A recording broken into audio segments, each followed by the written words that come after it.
So, you know, school offers you after school clubs, the choir, you almost just fall into certain things you like. Like you said, football was just there. So it's a part of it. But once you like branch out and you leave school, that community cohesion feeling, it was lost for me. Do you know what I mean? So I've now picked performing arts in college. So it was okay. Like they was like my little family. I was very comfortable around them. But when it came to like our devised exams and stuff, people would come in as an audience and I was shook. Like these people, I don't know them. Like it's not like school where everyone in school kind of knows you. Like they know you're in 7LK. Like, do you know, it's like, who are these are like Peckham Law, these are from this. Like I don't know you people. Like, I don't want to, do you know what I'm saying? So it was a big confidence thing. So it took me a while to actually get into it properly just because I didn't know like where to start and I was very shy in front of people. So I had loads of opportunities like come my studio, you know, and I was like, all right, yeah, but like I couldn't do it when it came to it. So how did it feel when you finally got in the studio? It felt amazing. Like honestly, so it was uni and it was the most unexpected thing. Like I went over to my friend's house, I thought we were just gonna chill, movie night, whatever. Then he was like, oh, I got a studio here. And I was like, here? Like he had this little flat that he lived in. He's like an exchange student. So he was like, his friends were already there, like 2 of them. And, you know, his friend was like the technician, like he knew the mixing and everything like that.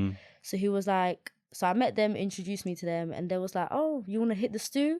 And I was just like, Nicole, don't say no to this. Don't turn it down. Like I said, yes, I want to hit the stew. I'm like slightly shaking, but I'm like, I'm doing it. So then the way it is, I think you have to be around people that, even though I just met him on the day, but it was like I already felt comfortable because I knew he was my friend's friend. So because I know my friend, he's woke and all this stuff, he gives me all these motivational speeches. I'm kind of feeling like your people are going to be on your level as well. So I'm not really feeling that I don't know you type of thing. I feel very like, Nicole, just do it. Do you know? And the approach they had was like, we're going to slap a couple beats on and just let us know which one you like. And then we'll go and top line on it. Top line's basically that you're literally freestyling, you're saying anything. You don't need to say words, just whatever comes to your mind, and then you fill in the gaps later. So that's my best tip for songwriting. So I was gonna ask you how did the process come so easy for writing your own songs? It felt free. Like my first thing was literally so simple. They put a beat on, I was like, all right, let's do this one. Now you see me, now you don't come back if I said you won't. Na na na na na na na na. Like whatever. Do you know what I mean? We didn't even use that song, but the point is that's where it started. Now that little song's always in my head. Like that is my first time I went on the mic and I heard my own voice. And at first I was like, I cringed, but now I'm like, I literally did a studio session the other day, 10 hours straight, 8 to 6.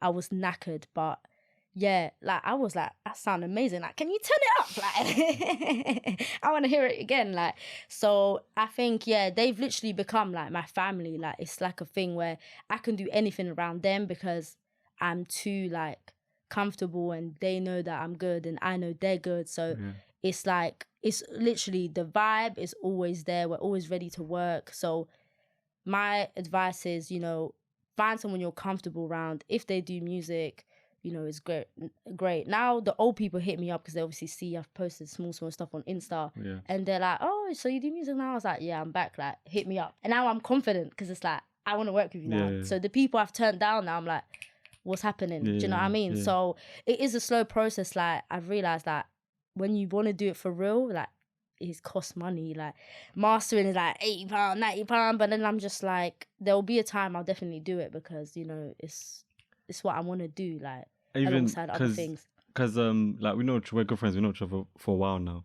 I feel like the biggest thing about it was that you found, because I didn't know you always had a thing for music. I knew you listen to music and we both have similar tastes in music, but I didn't know you had such a love for potentially wanting to make your own music until you started doing it. And I heard the first song and I was like, no way. It came out of nowhere, literally. I was like, no way. Like, because I did like this. So I think I was more than happy that you found something for yourself that you love, which I feel like is the most important thing for people. It's very valuable. I think that same day I left the studio, I felt so much happier in myself because I felt like I was a step closer to like being who I want to be. Do you know what I'm saying?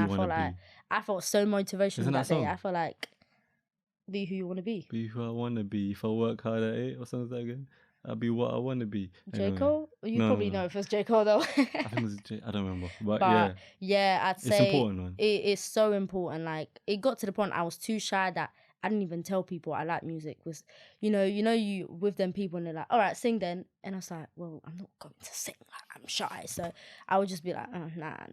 But it's like I'm lying to myself. I'm lying to people right now. Now I'm just like, yeah. So even though I might not sing on the spot, I'll be like, play you one of my tracks. Like, make it easy. Like, I don't have to sing, but you just hear how I sound. So that is like a way to just overcome. Like, it's just baby steps every time. Like, I realized I used to beat myself up a lot. Like, oh, I'm not here, I'm not there, I have so much way to go. But I've realized, like, since the beginning, it's slow, but I always get there. So I might get there, I might be one of the last people to get there, but the point is I've got there. Do you know what I mean? So it's slow with me, but like issues, motivation, whatever it is, money, whatever it is. But the point is I'm here now and there's no going back. Like, do you know what I mean? You've started this podcast, like, it was out of nowhere. You said you wanted to do it. The next thing I'm seeing the episode, I'm like, yes, click on it straight away, like, share, watching it. And I'm like, yeah, mate, like, let's keep going. Like, it can't just be a day, and every day's a battle. I say to myself, like, it is, especially when you're on a journey of doing what you want to do. Because I spoke about it a little bit in the last episode, and I put up something about it on my story. It's a bar that Big Sean has. He says, I quit my job and that's when the real work started. And at first I was like, huh? You quit your job, you're not working, how can real work start? But then I started to think about my own life, and like when I quit Sainsbury's, I quit my job. That's literally... Well, I didn't quit, I just left. But no notice, huh? Well, they noticed, but it didn't go down too well. But I quit, so I stopped working at Sainsbury's, and I said, cool, like, I want to coach. Coaching is something, I want to do a bunch of things like podcasting, it's different to coaching, but coaching is one of the things I want to do, so how do I get into that? So I'm like, cool, I need to go find a coaching job. And that's when I understand the part where that's where the real work starts, because you're constantly battling. Yeah, and it feels real. Like, you're like, there's that motivation there. Like, I know I want to do this. So, there's times I struggle with a song. So I might leave it for 2 months. But the point is I'm coming back to it. And then one day I said, I'm going to write a banger. I couldn't study. I had no motivation to study. I was like, let me at least be productive doing something. And so I said, let me write a song. I stayed up till 4 a.m. and I didn't stop till I wrote it. It's finished. And people who do jobs right now that they're doing right now just for like, it's a time to pass time or to make money here and there. I want you to, even if the job's stressing you out and you do long hours, quit your job and chase your dreams. Then you will know. Cool, my job wasn't really that tough, because it's just so long, because you're constantly battling yourself and how much you really want it. But it's so important. So you said, like, once you did the music thing, like, you couldn't go back. Yeah, it was the thing when I said I'm going to do coaching, and I started doing coaching. I said, there's no way I'm going to go back you feel like to go back to doing something just to do it. Yeah, so now I know, like... once you've done it, you can't... there's no way you can go back. One piece of advice I'll give, though, if you are working a tough job, like, obviously plan to quit, like... I tried to plan to quit, but then I was like, nah. Save up, like, if you know that, okay, what I really want to do is photography, for example, and, money, equipment costs money, if that job that you hate so much at least pays well, give yourself a time scale, like, okay, I'm going to work there for a month. That way I can get this amount of money so I can buy my first camera or something. I want to say just leave if you hate it, but also be smart about what you're doing. Like, if you don't want to be at home feeling bummy and that. Nah, I'm on that wave. Just leave if you hate it. No, me too, I was doing it. But now I'll say, okay, do you know what? Make sure you have something lined up. Then leave. But that was my plan. Yeah. It doesn't go to plan. It doesn't go to plan. They got to a point I was like, nah, I can't do this again.